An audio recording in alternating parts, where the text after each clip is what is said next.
আসসালামু আলাইকুম এভরিওয়ান, চলে আসছি সুইটহার্ট গল্পের পর্ব 5 নিয়ে। তো চলুন বেশি কথা না বলে গল্প শুরু করা যাক। মেহেরিন, সিফা আর শাওন ঝড়ের বেগে বাড়িতে প্রবেশ করতে দেখে কপাল কুঁচকে নিল সুফিয়া বেগম। বসার ঘরে টিভি দেখছিলেন তিনি। পাশে স্বামী মনোয়ার শেখ বসে আছেন, হাতে তার খবরের কাগজ। আজ বাড়িতে ছিলেন, মেয়েকে পাত্রপক্ষ দেখতে আসবে বলে। একমাত্র মেয়ে তার, ছোট থেকে বহু আদর যত্নে মানুষ করেছেন। মেয়ের যে বিয়ের বয়স পার হয়ে যাচ্ছে এমনটা নয়, তবে তিনি বেঁচে থাকতে থাকতে মেয়ের সংসার দেখে যেতে চান, তাই এত তাড়াহুড়ো তার। অন্যদিকে দরজা খুলে তিনজন এমনভাবে ভেতরে ঢুকলো যেন তাদের পিছনে পুলিশ লেগেছে। মনোয়ার শেখ খবরের কাগজ নামিয়ে বললেন, কি হয়েছে? কিছু না, একসাথে বলে উঠল তিনজন। কপাল কুঁচকে নিল মনোয়ার শেখ। তিনি জানেন তার মেয়ে কেমন, কিছু না হলে যে এভাবে দৌড়াবে না তার জানা আছে। তাই কপালে ভাঁজ ফেলে ফের জিজ্ঞেস করলেন, কিছু না হলে এমন হাঁপাচ্ছিস কেন? দৌড়ের প্রতিযোগিতা করছিলাম, চট করে উত্তর দিল মেহেরিন। মনোয়ার শেখের কপাল কুঁচকে আরও গাঢ় হয়ে গেল। রাস্তায়? জি, তিনজনে মিলে বলল। জি, তোরা তিনজনই পাগল, গম্ভীর মুখে মন্তব্য করলেন মনোয়ার শেখ। অন্যদিকে সুফিয়া বেগমের সন্দেহ হলো। তিনি চোখ সরু করে তাকালেন তিনজনের দিকে, কিন্তু তার আগে শাওন বলে উঠল, খালামণি পরে কথা বলছি, জরুরি মিটিং আছে। কথাটা বলে সিঁড়ির দিকে ছুট দিল সে। পিছু নিল সিফা আর মেহরিন। এই দাঁড়া! সুফিয়া বেগম ডাক দিলেও কেউ শুনল না। তিনজন সোজা গিয়ে ঢুকলো মেহরিনের ঘরে। আর ঘরে প্রবেশ করে দরজা লাগানোর সাথে সাথেই মেহরিনের উপর ঝাঁপিয়ে পড়ল সিফা। তোরে আমি খুন করব! চিৎকার দিয়ে উঠল মেহরিন। সিফা দুই হাতের তার চুলের মুঠি ধরে ঝাঁকাতে লাগলো। আমার নানি কেন? বল, আমার নানি কেন? মুখ ফসকে বেরিয়ে গেছে। তোর মুখ ফসকে আমার নানি মরে গেল, এটাই বের কেন হবে?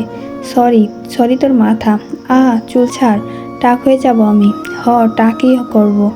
সিফা আবারও চুল টান দিল। মেহেরিনও কম চায় না, সেও সিফার ওড়না টেনে ধরল, তাতে দাঁত চেপে বলল, তুইও তো হ্যাঁ বলেছিস। সিফা চোখ মুখ খিচে নিল, বিরক্তকর শ্বাস ফেলে বলল, স্যারের ধমকে আমার আত্মা বের হয়ে যাচ্ছিল, আর তাই বলতে হয়েছে। মিথ্যাবাদী, তুই মিথ্যাবাদী। অন্যদিকে শাওন ধপ করে মেঝেতে শুয়ে পড়ল, এক হাত কপালে আরেক হাত বুকে, মুখে চরম বিষাদের ছাপ তার। শাওন শুয়ে থেকে অত্যন্ত করুণ মুখে বলল, আমি শেষ। কেউ পাত্তা দিল না তার কথায়। শাওন খানিকক্ষণ চুপ করে থেকে ফের বলল, আমার জীবন শেষ। আবারও কেউ পাত্তা দিল না। শাওন কাঁদো কাঁদো মুখ করে আবারও বলল, আমি মানসিকভাবে ভেঙে গেছি। এবারও কোনো প্রতিক্রিয়া নেই মেহেরিন আর সিফার মধ্যে। শাওনের নিজেকে বড্ড অসহায় মনে হলো। মেহেরিন আর সিফা কি সুন্দর একে অপরকে পাত্তা দিয়ে ঝগড়া করছে, আর তাকে কেউই পাত্তা দিচ্ছে না। কথাখানা ভাবতেই মাথা গরম হয়ে গেল শাওনের। শেষমেশে বিরক্ত হয়ে নিজেই বলে উঠল, এই আমি তোদের ব্যবহারে কষ্ট পাচ্ছি রে, একটু তো গুরুত্ব দে আমায়। সিফা দাঁত চেপে বলল, চুপ থাক। কেন? তুই হাসছিলি, আমি না হাসলে কাঁদতাম? আমাকে বলির পাঁঠা বানিয়েছিস এই মেয়ে। মেহেরিন আঙ্গুল তুলে বলল, আমি একা না, তুইও ছিলি। কিন্তু আমার নানি তো এখনো বেঁচে আছে, কিন্তু স্যারের কাছে মারা গেছে। কথাটা বলে আবার ঝাঁপিয়ে পড়ল সিফা। আবার শুরু হলো চুল টানাটানি। ঠিক তখনই দরজা খুলে ভেতরে ঢুকলেন সুফিয়া বেগম, আর ঢুকে জমে গেলেন তিনি।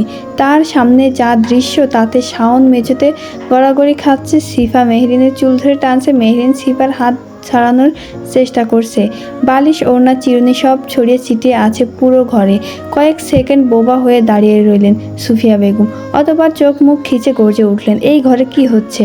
মুহূর্তেই থেমে গেল। সিফার হাত ছেড়ে দিল মেহরিনের চুল থেকে। তা দেখে মেহরিন স্বস্তি পেল। শাওন মেঝে থেকে উঠে বসলো খালামণিকে দেখে, মুখটা শুকিয়ে গেছে তার। অতঃপর তিনজন একসাথে নিষ্পাপ মুখ করে তাকালো সুফিয়া বেগমের দিকে। সুফিয়া বেগম চোখ মুখ কুঁচকে বললেন, আমি কি তোদের মানুষ মনে করব, নাকি চিড়িয়াখানার পশু মনে করব? কেউ উত্তর করল না। তার কথার বিপরীতে সকলে নিশ্চুপ রইল ভয়ে। সুফিয়া বেগম বিরক্তিকর শ্বাস ফেলে পুনরায় ঘর ছেড়ে বেরিয়ে গেলেন। সিফা তা দেখে মেহরিনের দিকে এক পলক তাকালো, আর মেহরিন তা দেখে বোকা বোকা হাসি ছুড়ে বলল, এবার তোর নানি মারা গেছে, পরের বার আমার নানি মারা যাবে, হিসাব বরাবর। তাও রাগ করিস না দোস্ত। সিফা দাঁতে দাঁত চেপে দাঁড়িয়ে রইল। অন্যদিকে শাওন মাথা চুলকে প্রশ্ন ছুড়ল, তোর নানি আর আমার নানি তো একজনই, তাহলে তোর নানি মারা গেলে মানে আমার নানিও মারা যাবে তো? শাওনের কথার পাছে কপাল কুঁচকে প্রশ্ন ছুড়ল মেহরিন। শাওন ভুরু যুগল উঁচিয়ে বলল, তোদের ঝামেলার মধ্যে আমি শাস্তি পাচ্ছি, আর এখন আমার নিষ্পাপ নাদুস নুদুস নানিটাকেও টানছিস। যা, দোয়া দিলাম, তোর বড়টা টাকলা হবে। মেহেরিন চিরুনি তুলে আশ্রয়ে ফেললো শাওনের পানে। লাফিয়ে উঠল শাওন। মেহেরিন দাঁতে দাঁত চেপে বলল, কথা কম বল, গলায় হাত ঢুকিয়ে চুলকে দিব একদম। দ্বিতীয়বার কথা বলার অবস্থা রাখবো না তোর গলায়। সিফা, মেহেরিন আর শাওনের ঝগড়াতে থামতেই প্রায় আধা ঘন্টা কেটে গেল। এরই মধ্যে সুফিয়া বেগম 3বার এসে ধমক দিয়ে গেছেন, তোদের যদি নাটক শেষ হয় তাহলে এবার মেহুকে তৈরি কর, মানুষজন আসার সময় হয়ে গেছে। মেহেরিন প্রতিবারের মুখ গোমড়া করে বসে থাকছে, আমি নিচে নামবো না। এই কথাটা শুনতেই বিরক্ত হয়ে গেছেন সুফিয়া বেগম। শেষমেশ কড়া গলায় ধমক দিয়ে বসলেন তিনি। আর তার এক ধমকেই চুপসে গেছে মেহেরিন, কথা আর বাড়াতে পারল না। সিফা আলমারি থেকে খুলে একের পর এক জামা বের করতে লাগলো। হাত চালাতেই বলল, এটা পর না, এটা না, এটা না, তাহলে কি বস্তা পড়ে যাবি? মেহেরিন কটমট করে তাকালো। শাওন বিছানার উপর বসে নাটকীয় ভঙ্গিতে বসে বলল, আমার মনে হয় কালো বোরখা পরে যাওয়া উচিত, পাত্রপক্ষ ভয়ে পালাবে। চুপ কর, একসাথে বলে উঠল মেহেরিন আর সিফা। অবশেষে আলমারির ভেতর থেকে একটি লাল টুকটুকে শাড়ি বের করলো সিফা। শাড়িটা দেখেই থমকে গেল মেহেরিন। গাঢ় লাল রঙের শাড়ি, পাড়ে সূক্ষ্ম সোনালি কাজ, অসম্ভব সুন্দর। নজর কাড়া শাড়িটা দেখে সিফা নিজেও হাঁ করে তাকিয়ে রইল। ধীর হস্তে শাড়িটা মেলে ধরে জিজ্ঞাসা করলো, এটা পরবি? সিফার কথা চমকে উঠল মেহেরিন। ফ্যালফ্যাল করে খানিকক্ষণ তাকিয়ে থেকে উত্তর করলো, না। সিফা বিরক্ত হলো, কেন? আমি শাড়ি পরতে পারি না, আমি পরিয়ে দিব। আর কোনো কথা বলার সুযোগ পেল না মেহেরিন। প্রায় 40 মিনিট যুদ্ধ করার পর অবশেষে লাল শাড়িতে সেজে আয়নার সামনে দাঁড়িয়ে রইল সে। নিজেকেই কেমন অচেনা লাগছে। চুলগুলো খোলা, কানে ছোট ঝুমকা, হালকা মেকআপ, মুখটাও কেমন উজ্জ্বল দেখাচ্ছে। সিফা 2 হাত কোমরে রেখে গর্বিত গলায় বলল, মাশাল্লাহ, আমার হাতের কাজ। শাওন কয়েক সেকেন্ড তাকিয়ে রইল, তার মুখ গম্ভীর করে বলল, খুব খারাপ লাগছে। মেহেরিন ভুরু কুঁচকে তাকালো, কেন? এখন সত্যিই বিয়ে দিয়ে দিবে? কথাটা শুনে মেহেরিনের মুখ আবার মলিন হয়ে গেল। ঠিক তখনই নিচতলা থেকে ভেসে এলো সুফিয়া বেগমের কণ্ঠ, মেহু, তাড়াতাড়ি নিচে আয়। 3জনই থমকে গেল সেই স্বরে। শাওন জানালার ফাঁক দিয়ে নিচে উঁকি দিয়ে বলল, ওহ, কি হলো? মনে হয় এসে গেছে, গাড়ি পার করা হচ্ছে বাগানে। মুহূর্তে মেহেরিনের বুক ধক করে উঠল। কাঁপা গলায় বলল, কে? পাত্রপক্ষ। মেহেরিনের হাত পা ঠান্ডা হয়ে এলো।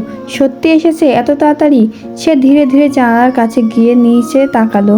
গাড়ির সামনে 2টো গাড়ি দাঁড়িয়ে আছে, ভেতরে প্রবেশ করেছে। সুফিয়া বেগম ব্যস্ত হয়ে সবাইকে অভ্যর্থনা জানাচ্ছেন। মনোয়ারা শেখও হাসি মুখে তাদের ভেতরে নিয়ে যাচ্ছেন। দৃশ্যটা দেখেই মেহেরিনের গলা শুকিয়ে গেল। ইয়া আল্লাহ!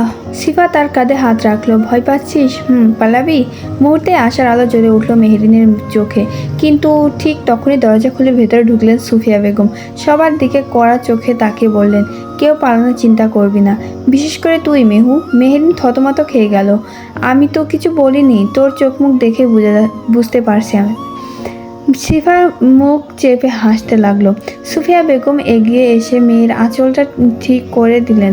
কয়েক মুহূর্ত মেয়ের দিকে তাকিয়ে রইলেন, তারপর মৃদু স্বরে বলেন, চল। মেহেরিনের বুকের ভেতরটা ধরফর করতে লাগলো।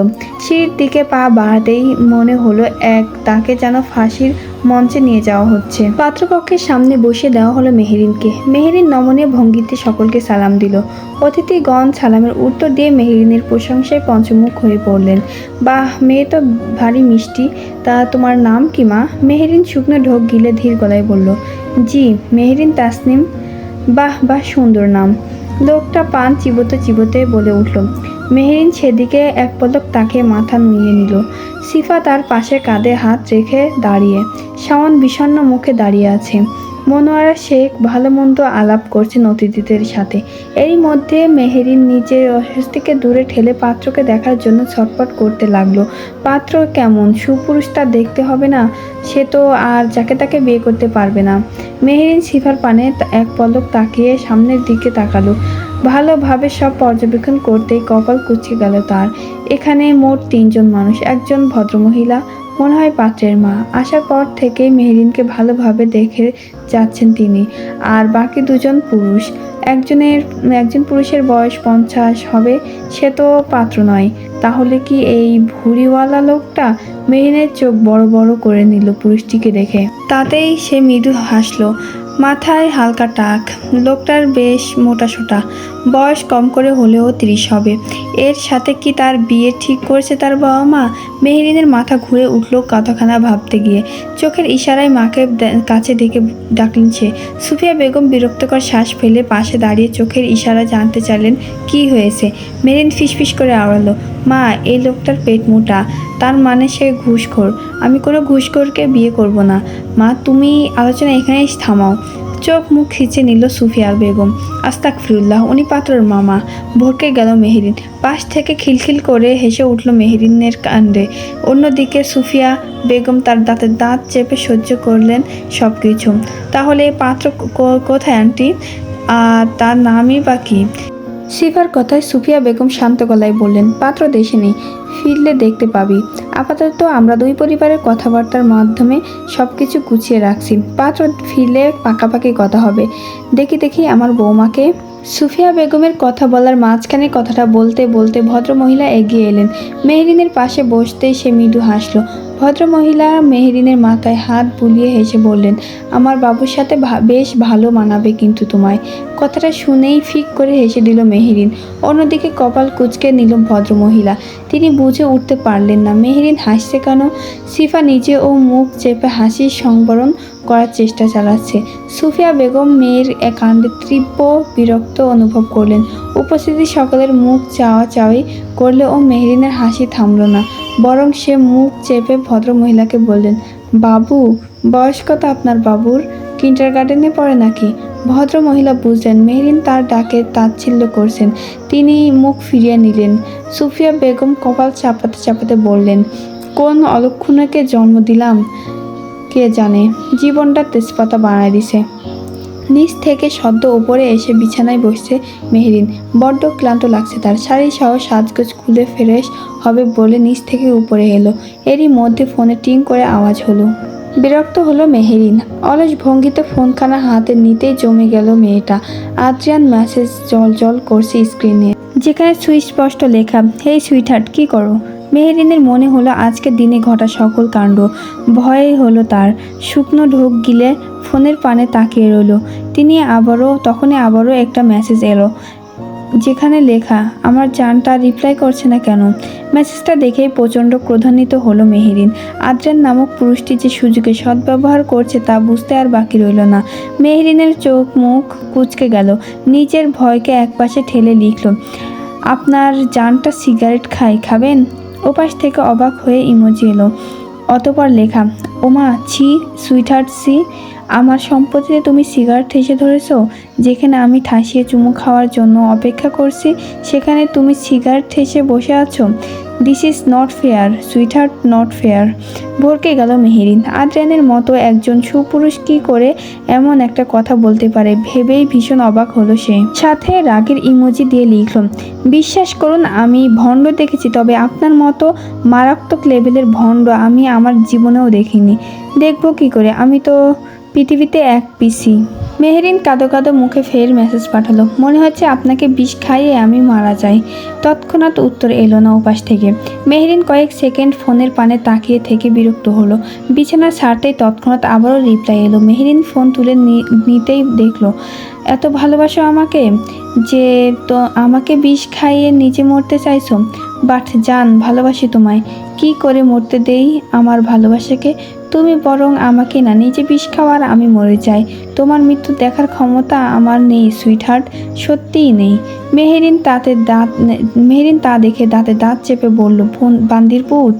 অন্যদিকে ওপাশের ব্যক্তিটির ঠোঁটের কোণায় জ্বলে উঠল বাঁকা হাসি, যা সম্পর্কে মেহেরিনের বিন্দু মাত্র ধারণা নেই। তো আজকের পর্বটি এই পর্যন্তই। যদি গল্পটি ভালো লাগে অবশ্যই কমেন্ট করে বলবেন এবং আমার চ্যানেলটিকে সাবস্ক্রাইব করে দেবেন। সবাই ভালো থাকবেন, সুস্থ থাকবেন। আল্লাহ হাফেজ।